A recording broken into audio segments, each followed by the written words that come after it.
Ayan. To handle yourself, use your head. To handle others, use your heart.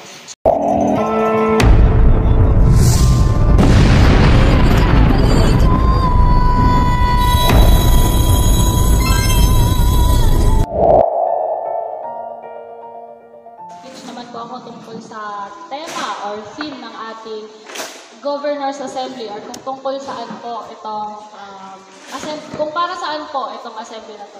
Actually po, biglaan nga po talaga, hindi rin po ako na-inform na yun nga po, may magaganap na ganito. Ngayon po, umabsent lang po ako kasi galing midterm ko po, pero mas importante po kasi itong makasama ko kayo bilang admin 1 po, siyempre. Una ko pong explain ang ating pong theme or tema. Again, multiply and prosper, growing together. So, self-explanatory naman po, multiply and prosper. Kung sabihin ng multiply ay magpadami. Umusbong ang ating samahan, syempre. And growing together. Syempre, gusto rin po natin matulungan yung ating mga sarili. Pero sa kabalikan po, gagawin po natin yun ng sama-sama. Wala pong maiiwan, di ba? Walang mauuna, walang maiiwan sa likod. Lahat po tayo, pasulong tayong gagawin. So, syempre, kung meron ng isang maliligaw, hindi po naman pwedeng paatras tayo. Ano pong gagawin natin pag may naligaw? I-guide. Syempre.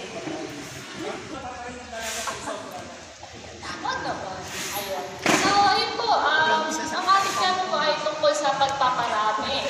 Ayan, kaya proud na proud po ako sa ating mga governors dito. Hindi lang naman po sa ating governors, sa ating national officers, sa ating officers.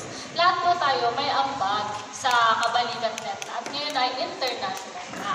So, ayun po, dito na po makabahin ko sa ating tema since na ano ko naman na po kanina. And by the way po, idagdag ko lang po sa tema, sa ating theme ay yung about sa leadership.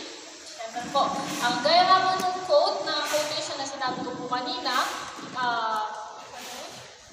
if you want to... Ayan. To handle yourself, use your head. To handle others, use your heart. Siyempre po, hindi lang naman po natin pwedeng sabihin na kapag leader po tayo na laging, totoo po ba, na hindi pwedeng laging utak lang po yung papairalin natin. Siyempre, kailangan po samahan ng puso, di ba? Hindi naman po porket, kasi yun po yung minsan nagiging problema sa atin. Masyado tayo nagiging ideal, masyado nating gusto lagi yung tama, pero minsan nakakalimutan nating magpakatao or nakakalimutan na nating i-recognize din kung ano yung side ng ganyan, side ng ganito. Hindi naman po kasi sa lahat ng oras kailangan tama tayo. Agree po tayo doon. Ayan. So, ayun po, bilang isang leader po, kailangan din natin matutong manimbang. Lalo na po, governor tayo, ganyan. At hindi lang naman po si Papa or si Sir? Ayoko. Hindi lang naman po si Papa yung leader dito. Lahat po tayo actually, lahat po tayo leader sa kanya-kanya nating mga, kanya-kanyang larangan, kanya-kanyang aspeto, kanya-kanyang lugar. So, ayun po. At yung last naman po is yung about sa 3M na ating framework or spine ng ating samahan. Yung magmamahalan, magtutulungan at magkakasal. Di naman na po kailangan yung ipaulit-ulit sa atin. Alam na po natin dapat yan sa ating kaibuturan ng ating puso. Wow, ganun. So, yun po. Yung sa mission naman po, ano po ba sa tingin niyo yung pinagkaiba ng mission at vision? Sa samahan po. Ano yung ginagawa ng mission? Anong ginagawa ng vision? Vision po, yung vision, kung ano yung nakikita natin. Halimbawa, 5 years from now, I envision myself to be, basta, yun. Kung anong gusto kong maging, ganun po, yung hangarin. So, sabi po dito, ang vision ng kabalikan is to create communities that will be free from crime, violence, and calamities, fostering a new generation of peace-loving people who will adhere to a lifestyle of comfort, convenience, and financial abundance in the years to come. So, syempre po lahat naman po tayo, di ba? Peace and order nga po ang ating pinapalaganap. So, ilang years from now, nakikita po, ang gusto, ang hangarin po ng kabalikat is to, yung communities natin ay parang makalabas tayo ng wala tayong pangamba kasi feeling natin safe tayo, ganyan po. Yun po yung hangarin ng ating samahan. Yan, walang crime, walang violence, and calamities. At syempre, makukuha po natin yun sa pamamagitan ng tatlong M pa rin. Lahat, babalik at babalik pa rin tayo dun. Yun lang naman po, basically yung ating vision. Yung mission naman po, ito yung dapat nating gawin para makuha po yung vision na yun. Di naman po pwedeng, gusto ko ganyan lang. Pero hindi naman tayo kumikilos. Yeah. So, ang ating mission po is to, of course, assist the government in promoting peace in social, cultural, political, and environmental development of the country, while the other mission is to organize and integrate its members in providing assistance and support to law enforcement agencies in the prevention and control of crimes, as well as ensuring public safety for the attainment of peace, development, and national unity. Yun lang naman po basically ay magtulong-tulong po para dito sa loob ng kabalikat ay magtulong-tulong tayo para mas malakas yung puwersa na maitulong natin sa government, sa barangay, hanggang sa hindi lang po dito sa Pilipinas, kundi sa buong mundo na rin. So, yun lang naman po ganyan lang naman kasimple ang ating hangarin at mga dapat natin gawin para makuha yung hangarin. Yun lang po. Thank you.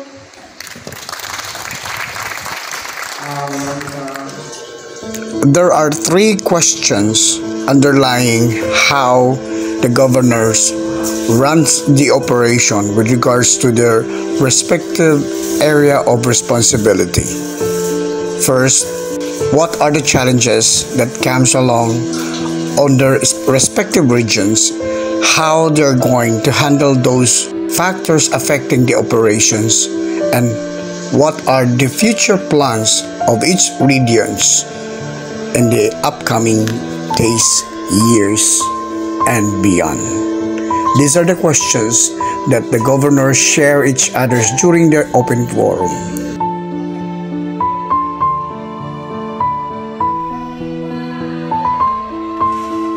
Ladies and gentlemen, National Governors Assembly, the national officers from Region 1 to Region 13, ito na po ngayon ang Kabalikat International Association Incorporated.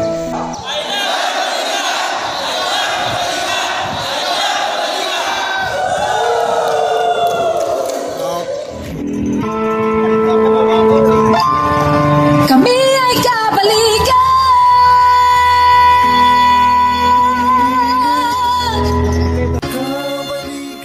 Ano?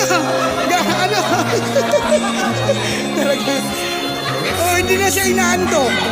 Okay, ulitin mo nga tayo. Okay, thank you guys. Thank you so much.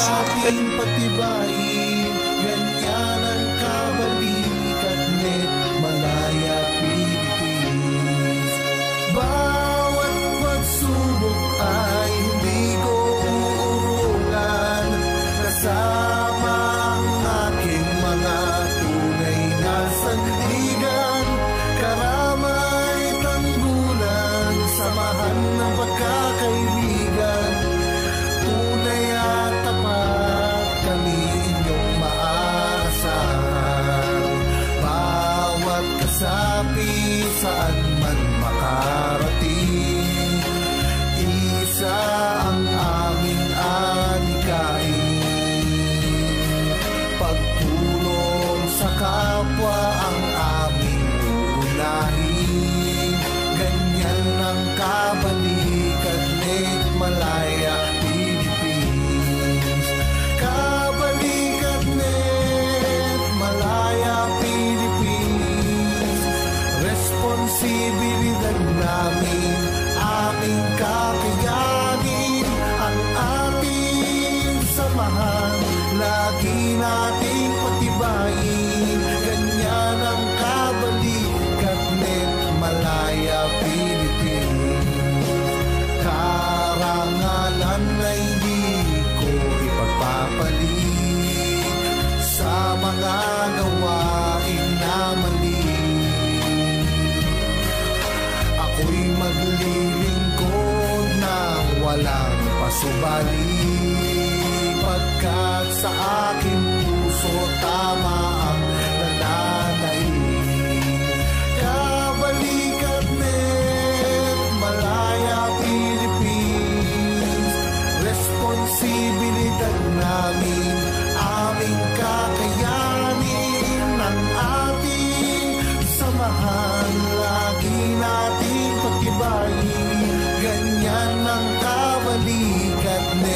Malaya Philippines. Kabalikat net, Malaya Philippines.